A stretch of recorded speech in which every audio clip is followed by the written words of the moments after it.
Selamat siang Ibu, perkenalkan saya Bidan Priscilia Karolina Novianti. Saya yang bertugas pada siang hari ini ya Bu ya, saya yang sedang sibuk pada hari ini. Ibu baru saja melahirkan 1 hari yang lalu ya Bu ya, benar dengan Ibu Mawar. Anak pertama ya ini ya Bu ya. Oke Ibu ini nanti saya mohon izin untuk memberikan pendidikan kesehatan tentang perawatan bayi baru lahir ya Bu ya. Penjelasannya ini mungkin 5-10 menit. Apakah Ibu bersedia? Terima kasih Ibu. Oke. Sebelum saya melakukan asupan, saya mencuci tangan terlebih dahulu.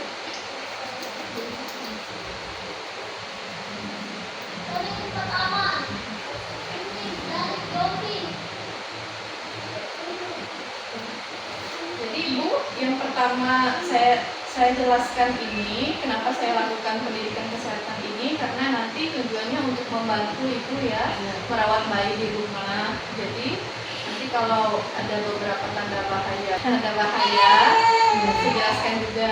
Jadi Ibu tidak bingung ya Bu ya. Ibu sudah diajarkan ya waktu melahirkan itu kan dedek kan langsung taruh di dada, itu kan sudah ada inisiasi menyusui dini ya Bu ya. Jadi sudah diajarkan cara menyusui yang baik dan benar ya Bu ya.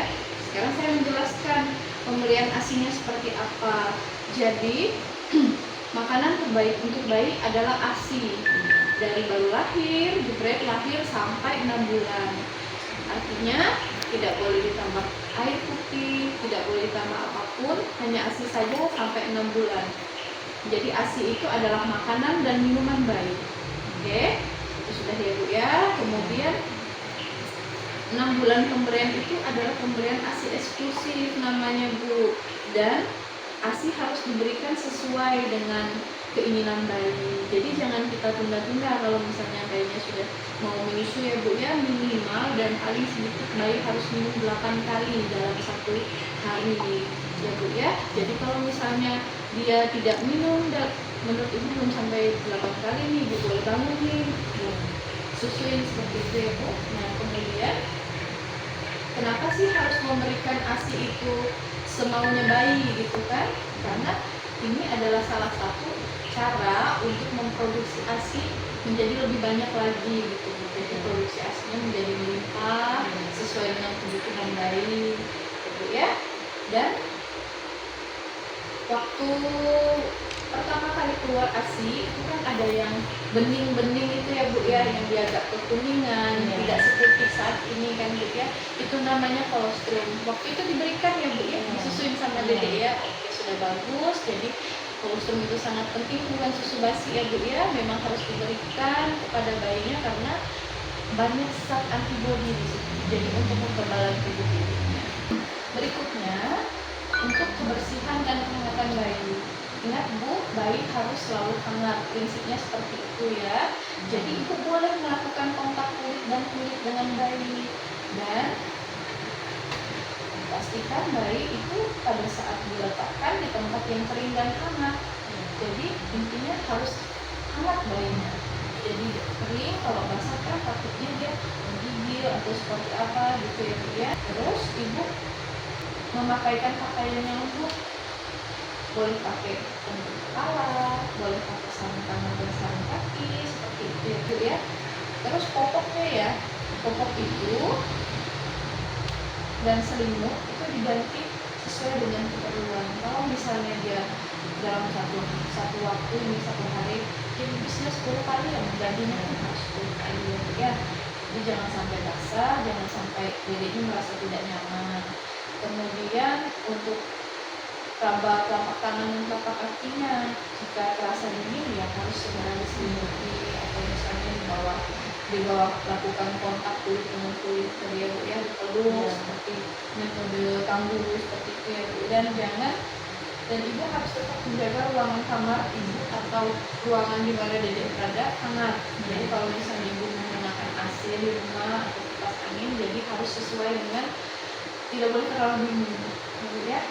Oke. Untuk yang selanjutnya saya jelaskan tentang posisi tidur bayi. Jadi bayi itu harus tidur dengan ibunya. Tujuannya dia mempermudah dalam proses pemberian ASI ya. Jadi kapan tuh ada ingin menyusu, jadi kita bisa langsung memberi susu. Ada dedek langsung ASI seperti itu ya.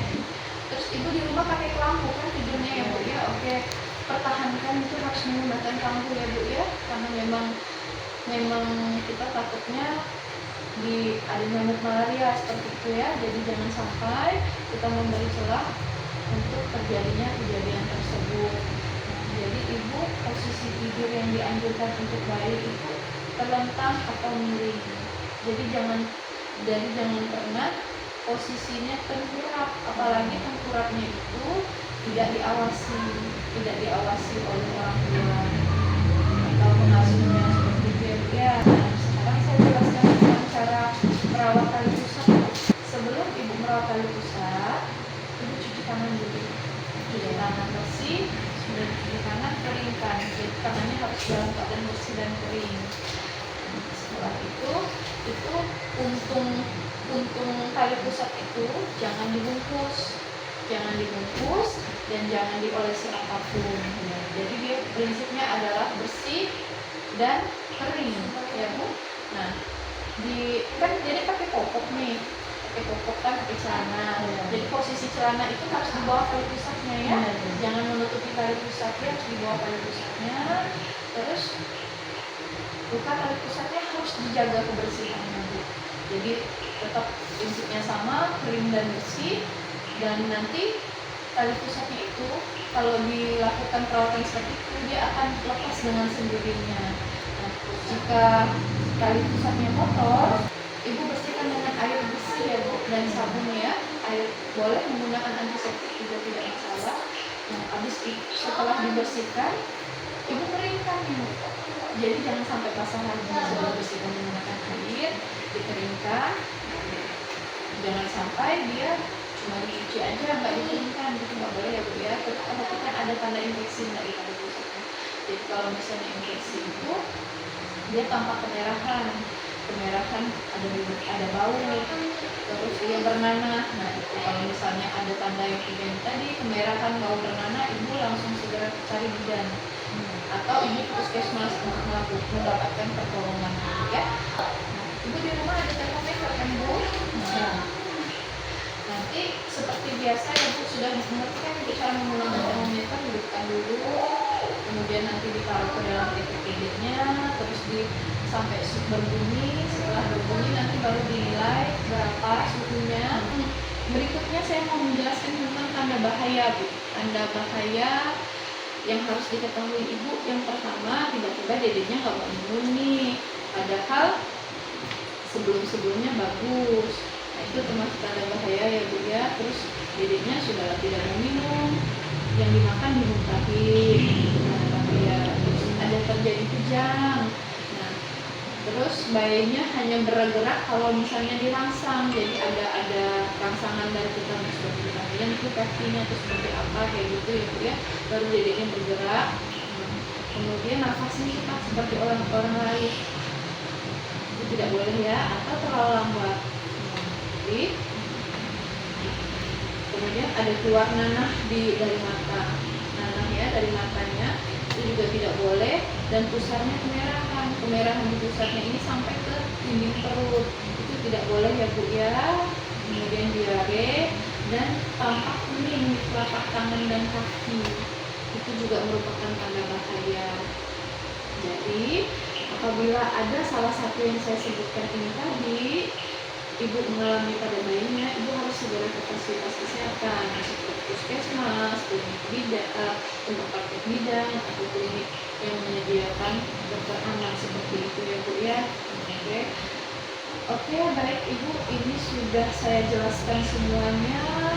Saya mau bertanya Ibu, saya mau bertanya kepada Ibu, ini ASI itu diberikan sampai berapa bulan Bu?